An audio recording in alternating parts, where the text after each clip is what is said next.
चला विद्यार्थी मित्रांनो, आता आपण सुरुवात करूया की आपले या 10 चॅप्टरपैकी आज आपण पहिले कव्हर करणार आहोत 1, 2, 3, 4 आणि 5 चॅप्टर. ठीक आहे. तर या 5 चॅप्टरमध्ये आपल्याला सर्वात जास्त जे वेटेज आहे ते इफेक्ट ऑफ इलेक्ट्रिक करंट्स आहे आणि त्याखालोखाल जर आपण घेतो म्हटलं तर केमिकल रिॲक्शन्स आहे. ठीक आहे. तर हे पहिले 5 चॅप्टर आपण आजच्या या पहिल्या भागामध्ये कव्हर करणार आहोत आणि लगेच दुसऱ्या भागामध्ये आपण कव्हर करणार आहोत की आपले हे जे नंतरचे जे चॅप्टर आहेत 6, 7, 8, 9, 10 त्याच्यातला इथं सर्वात महत्त्वाचा चॅप्टर आपला कुठला आहे तर refraction of light, carbon compounds आणि लेन्सेस. त्याच्यावर तुम्हाला सर्वात जास्त कॉन्सन्ट्रेट करायचं आहे. तर सुरुवात करूया आपण ग्रॅव्हिटेशन या चॅप्टरपासून. ग्रॅव्हिटेशनचं जर आपण बघितलं तर इथंच तुम्हाला दिसेल की ग्रॅव्हिटेशन इथूनच आपल्या धड्याची सुरुवात आहे. म्हणजे आपल्याला या लेसनमध्ये काय विचारणार आहे, केप्लर्स लॉ विचारणार आहे, Newton's universal law of gravitation विचारणार, acceleration due to gravitational force of earth विचारणार, फ्री फॉल विचारणार. ठीक आहे. आता या लेसनमध्ये आपल्याला काय काय करायचं असा जर आपण प्रश्न बघितला तर ग्रॅव्हिटेशन इथं जर का तुम्ही बघितलं तर एक प्रश्न बोर्डाने विचारला होता, what is the importance of universal law of gravitation. ठीक आहे. आता इथे तुम्हाला सर्वात जास्त लक्षात घ्यायचं आहे की what are Newton's laws of motion, जे तुम्ही याच्या आधी 8वी 9वी जर तुम्ही शिकला असाल तर तुम्हाला माहिती आहे. पण इथं आपण फक्त चर्चा करणार आहोत की आपल्याला 11 मार्च 2026च्या पेपरमध्ये आपल्याला काय काय येणार आहे. तर तुम्हाला लक्षात ठेवायचं आहे की न्यूटननी केप्लरच्या लॉचं स्टडी करताना स्वतःसुद्धा एक नवीन ब्रँच ओपन केली होती ज्याचं नाव आहे कॅल्क्युलस. ठीक आहे. आणि तो पहिला सायंटिस्ट होता ज्याने एक रिफ्रॅक्टेड टेलिस्कोप शोधून काढला. कुठल्या डेफिनेशन करायचे आहे, सर्क्युलर मोशन करायचं आहे, सेंट्रिपिटल फोर्सची डेफिनेशन करायची आहे. जर तुम्हाला सर्क्युलर मोशनची डेफिनेशन पाहिजे असेल किंवा सेंट्रिपिटल फोर्सची डेफिनेशन पाहिजे असेल तर बघा इथे सेंट्रिपिटल फोर्सची आपल्याला डेफिनेशन आहे. याचा फॉर्म्युलासुद्धा आपल्याला विचारू शकतात, mv²/r. ठीक आहे.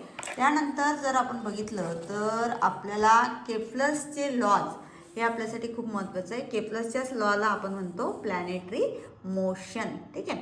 न्यूटननी याच्याच लॉवरनं स्वतःचा लॉ तयार केला आहे. तर हे जे 3 लॉ आहेत, the orbit of planet is an ellipse, sun one of foci आणि केप्लरचा फर्स्ट लॉ, सेकंड लॉ आणि थर्ड लॉ, हे 3 लॉ बेटा तुम्हाला एकदम व्यवस्थित करायचे आहेत. याच्यावर तुम्हाला जे आहेत ते 3 मार्काचा प्रश्न पण विचारू शकतात की जसं की इथे बघा तुम्हाला दिसेल AB आणि CD हे 2 इक्वल एरिया जे आहे ते कवर गेलेले आहेत. तर तुम्हाला कन्क्ल्युजन पण याच्यावर तुम्हाला विचारला जाऊ शकतात. न्यूटनचे जो काही लॉ आहे आपला की न्यूटन्स लॉ ऑफ ग्रॅव्हिटेशन जो आपण पुढच्या पेजवर बघणार आहोत, तो लॉ हा न्यूटनच्या केप्लरच्या थर्ड लॉवरनं तयार झालेला आहे. त्यामुळे तुम्हाला हा व्यवस्थित करायचा आहे. फक्त 25 मिनिटामध्ये आपण पहिले 5 चॅप्टर जे आहे ते कवर करणार आहोत. न्यूटनचा जो लॉ आहे बघा तुम्हाला इथं दिसेल,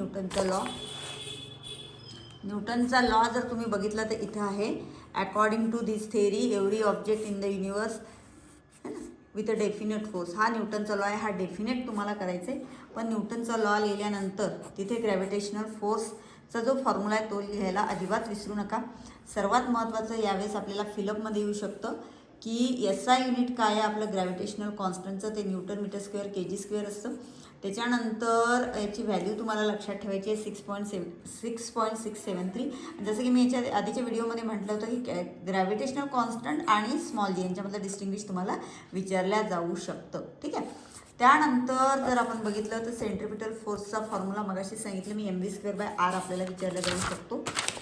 या चॅप्टरला जर तुम्ही न्यूमरिकल करायचं असेल तर तुम्ही बेटर याच्यापेक्षा चॅप्टर 4 करा, कारण ते न्यूमरिकलला तुम्हाला सर्वात जास्त पडतं. तरीसुद्धा तुम्हाला वाटतं की या चॅप्टरवर तुम्हाला न्यूमरिकल करायचंच आहे तर तुम्ही हे न्यूमरिकल जे आहे ते करू शकता. ठीक आहे. त्यानंतर आपल्याला लक्षात घ्यायचं आहे value of g on the surface of earth. ठीक आहे. हा जीचा फॉर्म्युला तुम्हाला लक्षात ठेवायचा आहे, gm/r². याचं युनिट तुम्हाला लक्षात ठेवायचं आहे मीटर/सेकंड². ॲक्सेलरेशन जी आहे ते डिपेंड, तर बघा acceleration depends only on mass and radius R, हे तुम्हाला डोक्यात ठेवायचं आहे. त्याच्यानंतर variation in value of G कशा प्रकारे चेंज होणार, सरफेस ऑफ अर्थवर किती चेंज होणार, तर हायेस्ट असते बघा ती पोल्सवर आणि लोएस्ट असते ती इक्वेटरवर, हे तुम्हाला डोक्यात ठेवायचं आहे. चेंज इन हाईट वाढली तर अर्थातच जीची व्हॅल्यू कमी होणार आहे, हे तुम्हाला डोक्यात ठेवायचं आहे.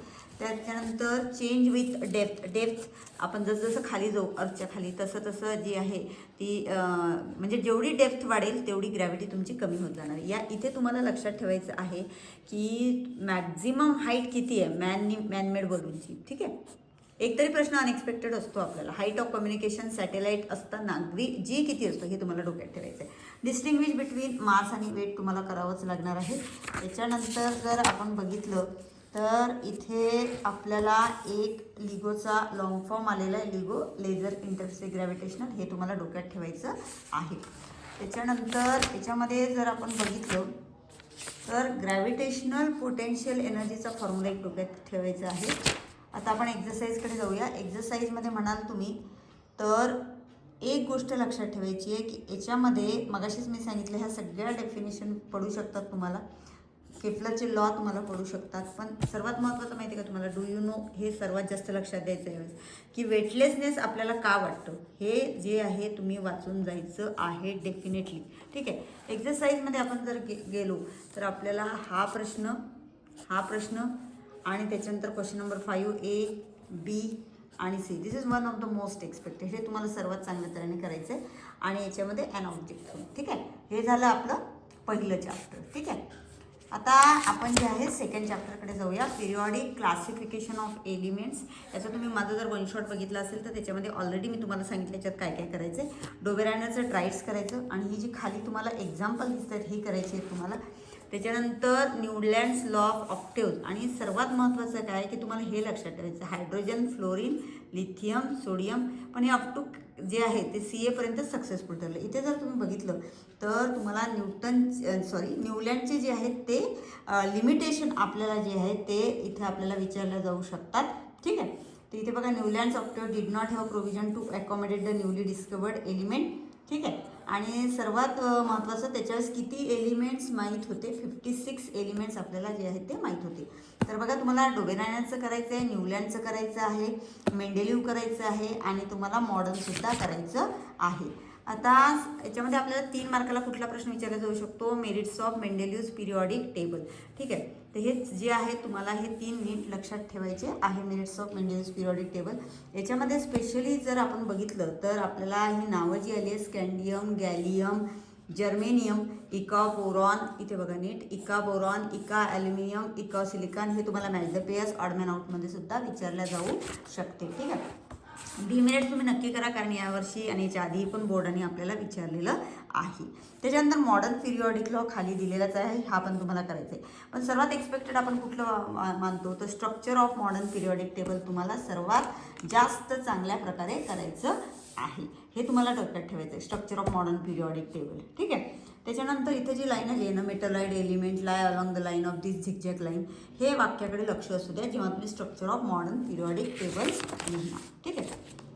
आता याच्यानंतर जर आपण बघितलं तर इथे लक्षात ठेवायचं, डू यू नो की युरेनियम नंतरचे जे एलिमेंट आहेत 93 पासून 118 हे जे आहे यांना आपण ट्रान्स युरेनियम एलिमेंट म्हणतो.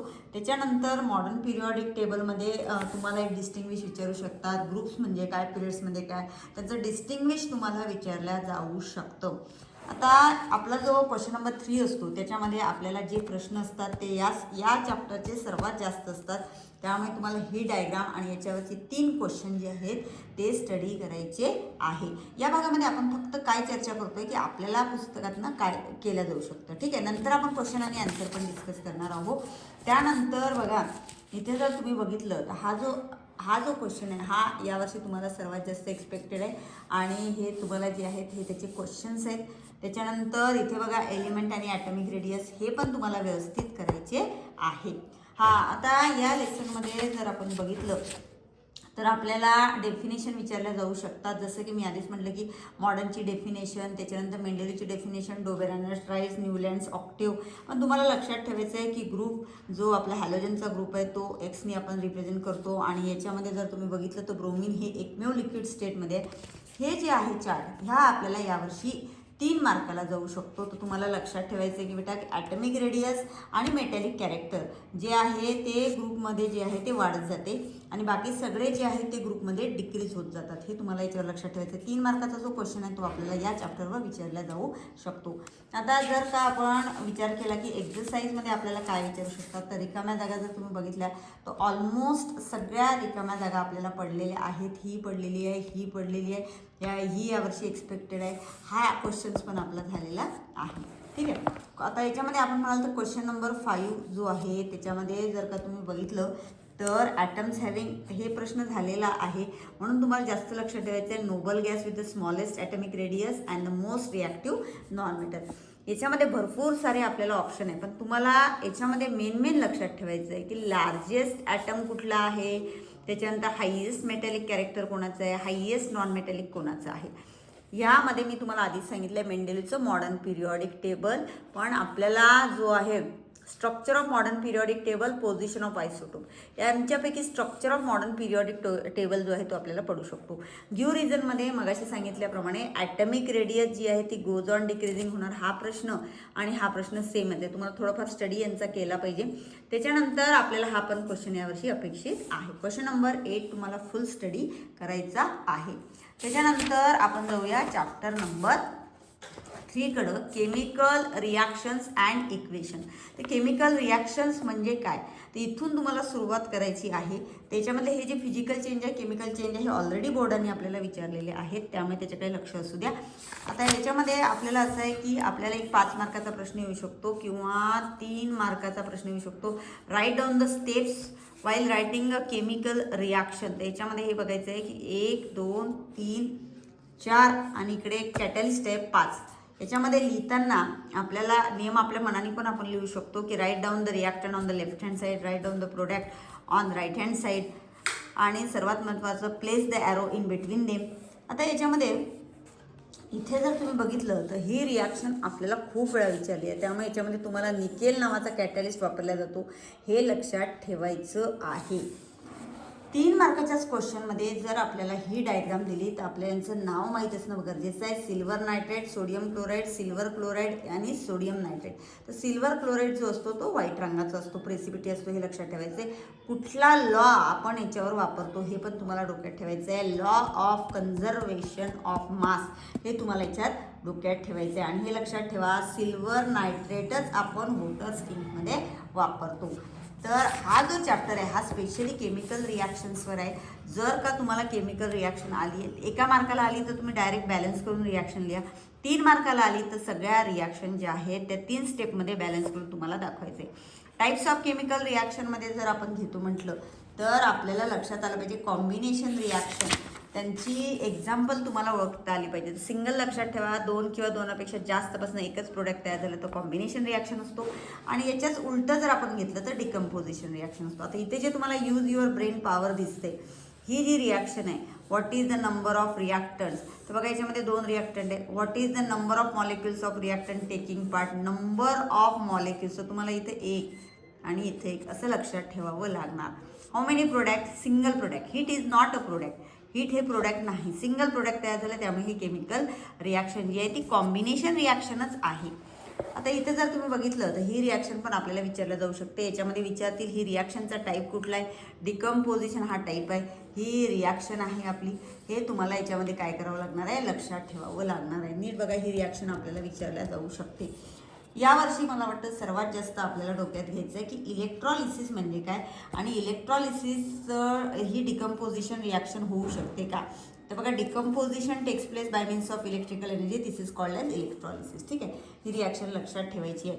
आणि लक्षात ठेवा, आपल्या आजूबाजूला जे काही रिॲक्शन होतात जसं की बायोगॅस जी आहे ती सुद्धा एक प्रकारची डिकम्पोजिशन रिॲक्शनच आहे.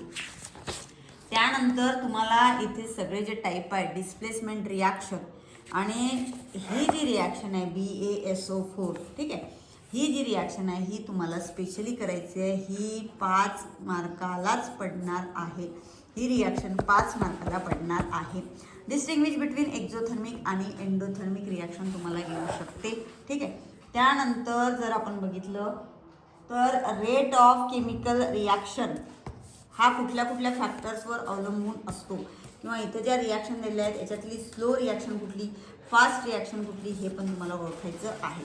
रेट ऑफ केमिकल रिॲक्शनच्या बाबतीत आपल्याला डोक्यात ठेवायचं आहे की nature of reactant, size of particles, concentration of reactant, temperature of reaction आणि कॅटॅलिस्ट ऑफ रिॲक्शन हे तुम्हाला डोक्यात ठेवायचं आहे. आता याच्यामध्ये एक लक्षात ठेवा, ही जी रिॲक्शन आली आहे 2KCl 3KCl+3O2, याच्यामध्ये आपण कुठला कॅटॅलिस्ट वापरतो, मॅंगनीज डायऑक्साईड, हे तुम्हाला लक्षात ठेवायचं आहे. आणि कॅटॅलिस्टची डेफिनेशन कृपा करून स्वतःच्या मनाने कॅटॅलिस्टची डेफिनेशन लिहू नका.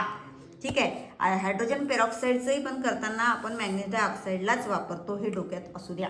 त्याच्यानंतर तुम्हाला बहुतेक विद्यार्थ्यांना ऑक्सिडेशन आणि रिडक्शनमध्ये कन्फ्यूज होतं, तर लक्षात ठेवा ज्याच्यामध्ये ऑक्सिजन ॲड होतं ते ऑक्सिडेशन असतं, किंवा ज्याच्यातनं हायड्रोजन निघून जातं ते पण ऑक्सिडेशन असतं. तर ऑक्सिडेशन आणि रेडॉक्स रिॲक्शन म्हणजे काय, हे जे तुम्हाला डू यू नो दिसते हे वाचायला विसरू नका, कारण आपले बहुतेक प्रश्न हे डू यू नोमधूनच असतात. ठीक आहे. त्यानंतर आपल्याला लक्षात ठेवायचं आहे की आपण कुठले कुठले प्युरिफायर वापरतो जे ऑक्सिडंट आहे. बघा K2Cr2O7 KMnO4. ठीक आहे. पोटॅशियम परमॅंगनेटचा फॉर्म्युला तुम्हाला लक्षात ठेवायचा आहे, हे आहे पोटॅशियम परमॅंगनेट. लक्षात ठेवा, एक तरी फॉर्म्युला आपल्याला विचारतील, पोटॅशियम परमॅंगनेट हा त्याचा फॉर्म्युला आहे. ठीक. त्यानंतर तुम्हाला विचारतील ऑक्सिडेशन आणि रेडॉक्स रिॲक्शन म्हणजे काय. बघा ही ऑक्सिडेशन रेडॉक्स रिॲक्शन आहे, म्हणजे ऑक्सिडेशन पण होणार, रिडक्शन पण होणार. बघा इथं हायड्रोजन S आणि SO2, इथं सल्फरने ऑक्सिजन लूज केला आहे आणि हायड्रोजनने मिळवलेला आहे. ठीक आहे. तर हायड्रोजनचं ऑक्सिडेशन झालेलं आहे, सल्फरचं रिडक्शन झालेलं आहे. त्यामुळे तुम्हाला ही रिॲक्शन डेफिनेटली करायचं आहे. If oxidation means losing of electron, reduction means जे आहे ते ॲक्सेप्टन्स ऑफ इलेक्ट्रॉन, हे तुम्हाला डोक्यात द्यायचं आहे. आता बघा हे जे आहेत त्याच्यावर आपल्याला 5 मार्काचा प्रश्न विचारला जाऊ शकतो. ठीक आहे. 5 मार्काचं रिॲक्शन, आणि याच्यामध्ये तुम्हाला हे जे आहे ऑक्सिडेशन रिॲक्शन, रिडक्शन रिॲक्शन ह्या डेफिनेटली लक्षात घ्यायचं आहे. रॅन्सिडिटीवर आपल्याला एक शॉर्ट नोट विचारल्या जाऊ शकते. आता याच्यामध्ये जर तुम्ही म्हणाल या सगळ्यांमध्ये मला काय महत्त्वाचं आहे, तर मी म्हणणार हे क्वेश्चन नंबर 2A माझ्यासाठी महत्त्वाचं आहे. त्याच्यानंतर क्वेश्चन नंबर E माझ्यासाठी महत्त्वाचं आहे. गिव्ह रिझन, बघा Wien the gas is form. त्याच्यानंतर टेक्स. ठीक आहे. एअर टाईट कंटेनर, ही जी रिॲक्शन आहे बघा इथं जर तुम्ही नीट बघितलं तर ह्याच रिॲक्शन ऑक्सिडेशन रिडक्शनमध्ये वापरल्या जातात. त्यामुळे तुम्हाला याचं स्टडी करायचं आहे. 5 वर्षानंतर ही रिॲक्शन जी आहे ते निघू शकते, परत येऊ शकते. त्यानंतर आपल्याला आयडेंटिफाय एक्झरसाईजमध्ये म्हणाल तुम्हाला, तर तुम्हाला ही एक रिॲक्शन आणि ह्या ज्या आहेत बॅलन्स करायला ही एक आणि ही एक रिॲक्शन विचारल्या जाऊ शकते. याच्यामध्ये तुम्हाला एंडोथर्मिक, तर एंडोथर्मिक म्हणजे हीट आपली जी आहे ती ॲब्सॉर्ब होणार आहे. आता हे जर बघितलं तर या दोघांमध्ये हीट बाहेर पडली आहे, त्यामुळे नॅचरली हे एक्झोथर्मिक आहे, आणि तर डेल्टा आलेला आहे म्हणजे हा एंडोथर्मिक आहे. चॅप्टर 4 सर्वात मोस्ट इम्पॉर्टंट चॅप्टर आहे आपला, इफेक्ट्स ऑफ इलेक्ट्रिक करंट. या चॅप्टरचं सर्वात जास्त वेटेज आहे, त्यामुळे या चॅप्टरला नजरअंदाज करायचा नाही. या चॅप्टरमध्ये आपल्याला सर्वात महत्त्वाचं आपल्याला काय, तर हिटिंग इफेक्ट ऑफ इलेक्ट्रिक करंटची डेफिनेशन ही तुम्हाला डेफिनेटली करायची आहे. त्याच्यानंतर आपल्याला करायचं आहे याच्यामध्ये 1 किलोवॅट अवर म्हणजे किती, 1 किलोवॅट अवर म्हणजे किती, हे तुम्हाला डोक्यात ठेवायचं आहे. ठीक. त्याच्यानंतर याच्यामध्येच आपल्याला शॉर्ट सर्किट आणि ओव्हरलोडिंग हे दोन्हीही येऊ शकतं. 1 किलोवॅट अवर म्हणजे काय हे पण तुम्हाला याच्यामध्ये विचारल्या जाऊ शकतं. ठीक आहे. त्याच्यानंतर MCB आपण कशासाठी वापरतो. ठीक आहे. तर जर का चुकून करंट जास्त झाला तर त्याला थांबवण्यासाठी आपण याचा वापर करू शकतो. हा चॅप्टर असा आहे की ज्याला तुम्हाला अजिबात तुम्ही मिस करू शकत नाही. या चॅप्टरला तुम्हाला सर्वात जास्त लक्ष द्यायचं आहे. आता बघा याच्यामध्ये जर आपण बघितलं magnetic effect of electric current. ठीक आहे. तर तुम्हाला या फिगरमध्ये विचारू शकतात, आणि याचे जर तुम्हाला क्वेश्चन्स बघायचे असतील तर याचे क्वेश्चन्स आपल्याला मागे आलेले आहेत. याची हे बघा इथं, what do you learn from the experiments. ठीक आहे. आता मी तुम्हाला फक्त सांगते की कुठले क्वेश्चन्स तुम्हाला येऊ शकतात. नंतर आपण याचं क्वेश्चनची आन्सर पण डिस्कस करणार आहोत. ठीक आहे. आणि सर्वात महत्त्वाचं काय, युनिट ऑफ इंटेन्सिटी काय आहे, ओरस्टॅड हे तुम्हाला डोक्यात ठेवायचं आहे. त्याच्यानंतर आता रूलच्या बाबतीत म्हणाल तर फ्लेमिंगचा लेफ्ट हँड रूल, फ्लेमिंगचा right hand rule, right hand thumb rule, नंतर इलेक्ट्रोमॅग्नेटिक इंडक्शन हे तुम्हाला डोक्यात घ्यायचं आहे. त्याच्यानंतर सोलोनाईडवरचा एक क्वेश्चन तुम्हाला एक्झरसाईजमध्ये आला आहे, तो आपण डिस्कस करणारच आहोत. आणि याच्यामध्ये बघा इलेक्ट्रिक मोटर म्हणजे काय हे पण तुम्हाला डोक्यात घ्यायचं आहे. A device changing electrical energy into mechanical energy is non as electric motor, हे पण तुम्हाला डोक्यात घ्यायचं आहे. कन्स्ट्रक्शन ऑफ इलेक्ट्रिक मोटरवर सरळ तुम्हाला विचारणार नाही, याचं प्रिन्सिपल आणि वर्किंग असं तुम्हाला विचारतील.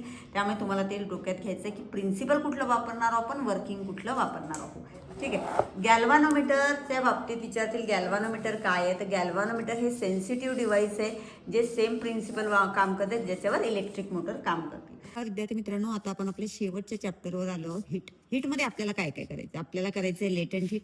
याच्यामध्ये लेटंट हीट ऑफ फ्युजन आणि लेटंट हीट ऑफ वेपरायझेशन. त्याच्यानंतर explain the anomalous behaviour of water, specific heat capacity म्हणजे काय आणि याचं युनिट. जसं की तुम्हाला माहित आहे Q is equal to M into C delta T होतो. तर सी म्हणजे आपला स्पेसिफिक हिट असते, सी झाला आपला Q M into delta T. आपली एनर्जी आपण जूलमध्ये मोजतो, मास किलोग्राममध्ये मोजतो आणि डेल्टा टी आपण डिग्री सेल्सिअसमध्ये मोजतो. त्यामुळे याचं युनिट झालं आपलं joule per KG degree Celsius. ठीक आहे. आता यावेळेस तुम्हाला काय काय येणार याची चर्चा आपण करणार. सगळ्यात पहिले बघा, तुम्हाला लेटंट हीट ऑफ फ्युजन आणि लेटंट हीट ऑफ वेपरायझेशन ह्या दोन डेफिनेशन तर करायचेच आहे, पण त्याचबरोबर वॉटरचं पर केजी स्पेसिफिक लेटंट हीट केजी किती, आणि इथं बघा जर का तुम्ही बघितलं स्पेसिफिक लेटंट हीट ऑफ वेपरायझेशन किती, तर तुम्हाला वॉटर किंवा आईस, इथाइल अल्कोहोल आणि गोल्ड यांचं करून ठेवायचं आहे. ठीक आहे. आता इथं जर बघितलं तुम्हाला तर तुम्हाला ह्या 3 लाईनी लक्षात ठेवाव्या लागतील, की आता आपण जर म्हटलं ना तर 5 मार्काचा प्रश्न आपल्याला कुठला येईल, तर तो आपला हा 5 मार्काचा प्रश्न असू शकतो, की एबी काय रिप्रेझेंट करते, conversion of ice into water, है ना. बीसी काय रिप्रेझेंट करते, conversion of water into gaseous state, आणि कन्व्हर्जन ऑफ जर का आपण बघितलं वॉटरच्या पुढची स्टेट गॅसियस स्टेटचं पुढचं कन्व्हर्जन असेल तर ते आपल्याला लाईन सीडी दाखवते. थोडक्यात एबी काय दाखवणार, बीसी काय दाखवणार, सीडी काय दाखवणार, हे तुम्हाला इथं लक्षात घ्यायचं. आणि तुम्हाला जर काही प्रॉब्लेम असेल तर बघा इथं दिलेलं आहे, line BC in the graph represent the temperature of water from 0 degree to 100 degree Celsius. तर तुम्हाला याच्यावर 5 मार्काचा प्रश्न विचारला जाऊ शकतो, की इथे मेल्टिंग पॉइंट म्हणजे काय, बॉइलिंग पॉइंट म्हणजे काय, आणि सर्वात महत्वाचं लेटंट हीट ऑफ फ्युजन काय, लेटंट हीट ऑफ वेपरायझेशन काय आहे. ठीक आहे. आता आतापर्यंत कधी न विचारलेला रेग्युलेशन, तर रेग्युलेशनला तुम्हाला ही डायग्राम डोक्यात घ्यायची, ही आपण यावर्षी मोस्ट एक्सपेक्टेड मानतो. याच्यामध्ये तुम्हाला रेग्युलेशन म्हणजे काय हे तुम्हाला डोक्यात ठेवायचंय, की रेग्युलेशन म्हणजे काय, की जसं आपण आईसवर प्रेशर टाकणार, ते प्रेशर टाकल्याबरोबर आईसचा जो मेल्टिंग पॉइंट आहे तो लूज होणार, ते वॉटरमध्ये कन्वर्ट होणार, आणि जसं तुम्ही प्रेशर हटवणार ते परत आहे त्या स्टेटला परत येणार, ते याला आपण रेग्युलेशन म्हणतो. हे तुम्हाला याच्यामध्ये काय करायचंय, डोक्यात ठेवायचंय. त्याच्यानंतर अनॉमिलस बिहेवियर ऑफ वॉटर, हे तुम्हाला डोक्यात घ्यायचंय, की explain anomalous behaviour of water. Anomalous behaviour म्हणजे काय, की पाणी जनरली कुठल्याही पदार्थाला आपण हीट दिली तर तो एक्सपांड होतो, पण पाण्याचं उलट आहे, तुम्ही हीट दिल्याबरोबर तो 0 to 4 जो आहे तो कॉन्ट्रॅक्ट होणार आहे आणि नंतर तो एक्सपांड होणार आहे. तर तुम्हाला हे अनॉमिलस बिहेवियर ऑफ वॉटर जे आहे ते डोक्यात घ्यायचे. आणि हा जो ग्राफ आहे हा पण तुम्हाला डोक्यात घ्यायचा आहे. होप सेपरेटसची डायग्राम आपल्याला विचारू शकतात, किंवा 3 मार्काचे क्वेश्चन आपल्याला याच्यात विचारू शकतात, की which apparatus is use to study the anomalous behaviour of water, है ना. त्याच्यानंतर ड्रॉ द डायग्राम. ठीक आहे. हे आपल्याला याच्यामध्ये विचारला जाऊ शकतो. आणि तिसरा प्रश्न येऊ शकतो, अनॉमिलस बिहेवियर ऑफ वॉटर म्हणजे काय ते एक्सप्लेन करा. ठीक आहे. या ग्राफकडे तुम्हाला लक्ष द्यायचं आहे. हा ग्राफ तुम्हाला येऊ शकतो. ठीक आहे. तुम्ही जर बघितलं इथे 4 डिग्रीला बघा, 4 डिग्रीला, आणि इथं टाइम बघा 30. तर तुम्ही बघा हे T1 आहे आणि हे T2 आहे. ठीक आहे. तर 4 डिग्रीला नेमकं काय होतं हे तुम्हाला याच्यामध्ये डोक्यात घ्यायचं आहे. म्हणजे तुम्हाला लक्षात घ्यावं लागेल, की डेन्सिटी ऑफ वॉटर कधी मॅक्झिमम असते आणि कधी मिनिमम असते. तर बघा 0 डिग्रीला जी असते ते आईस असतं, वॉटर. ठीक आहे. आणि आईसची डेन्सिटी तुम्हाला माहित आहे 0 डिग्रीला जी असते ती लेसच असणार आहे, कारण जर आईसची डेन्सिटी लेस नसती तर तो पाण्यावर फ्लोटच झाला नसता. ठीक आहे. मग 0 to 4 जर आपण घेतलं तर वॉटरची डेन्सिटी जी आहे ती वाढत जाणार आहे. ठीक आहे. त्याच्यानंतर अनॉमिलस बिहेवियर ऑफ वॉटर, इथे तुम्हाला लक्षात द्यायचंय. हा जो प्रश्न इथं आलाय ना तुम्हाला, in region with cold climate आणि इन कोल्ड रिजन, हे दोन्ही प्रश्न तुम्हाला करायचे आहेत. त्याच्यानंतर ड्यू पॉइंट म्हणजे काय, टेम्परेचर म्हणजे काय, याच्या डेफिनेशन तुम्हाला येऊ शकतात. सर्वात महत्वाचं आहे आपलं युनिट्स ऑफ हीट. तर युनिट्स ऑफ हीट लक्षात ठेवायचं आहे, जूल, कॅलरी. जूल तर आपलं एस आहे, कॅलरी आपलं CGS आहे. याची डेफिनेशन पण तुम्हाला करायची. 1 किलो कॅलरी म्हणजे 1000 कॅलरीज, हे तुम्हाला लक्षात ठेवावं लागेल. आता याच्यावर आपल्याला याच्या आधी पण बोर्डाने प्रश्न विचारलेले आहेत, तर हे तुम्हाला 3 स्पियर देतील. And which sphere goes in the deepest, iron, कारण आयरनची स्पेसिफिक हीट जास्त आहे. मग स्पेसिफिक हीट म्हणजे काय, आणि इथं काही तुम्हाला एक चार्ट आलेला आहे बघा. वॉटरची स्पेसिफिक हीट तुम्हाला लक्षात ठेवावं लागेल, केरोसिनची लक्षात ठेवावं लागेल, ॲल्युमिनियमची जी आहे ती तुम्हाला लक्षात ठेवावं लागेल. त्याच्यानंतर स्पेसिफिक हीटचा फॉर्म्युला तुम्हाला लक्षात ठेवावा लागेल. आता मी मगाशी सांगितलं तुम्हाला, की जर का C जे हे लेटर आहे हे स्पेसिफिक हीटसाठी आपण वापरतो. ठीक आहे. त्याच्यानंतर या डायग्रामकडे लक्ष द्यायचं. ही डायग्राम आपल्याला 5 मार्काला पडू शकते. याच्यामध्ये प्रिन्सिपल ऑफ हीट एक्सचेंज म्हणजेच heat energy lost by hot object is equal to heat energy gain by cold object. आणि which apparatus is use to study the anomalous behaviour of water, त्याला आपण कॅलोरीमीटर म्हणतो. आणि हा आपला कॅलोरीमीटरचा फॉर्म्युला आहे, हे तुम्हाला डोक्यात ठेवायला लागेल. जर तुम्हाला न्यूमरिकलच करायचं आहे या चॅप्टरवर तर हे करा, हे सर्वात जास्त पडलेलं न्यूमरिकल आहे. त्याच्यानंतर आता आपण जर एक्झरसाइजवर आलो तर हा क्वेश्चन तुम्हाला एक व्यवस्थित करायचा आहे. त्याच्यानंतर तुम्ही जर बघितलं तर हा एक क्वेश्चन तुम्हाला व्यवस्थित करायचा आहे. आणि व्हॉट इज द रोल हा एक करायचा आहे. कोल्ड रिजन मी मगाशीच म्हटलं तुम्हाला हा एक करायचा आहे. आणि हा बघा, हा पॅसेज सुद्धा तुम्हाला हा पॅसेज तुम्हाला सुद्धा 5 मार्काला येऊ शकतो. ठीक आहे. आन्सर द फॉलोइंग मध्ये हा एक प्रश्न आणि हा एक प्रश्न हे तुम्हाला करायचे. तुम्हाला अगदीच वाटतं की न्यूमरिकल मला करायचे तर हे करा तुम्ही.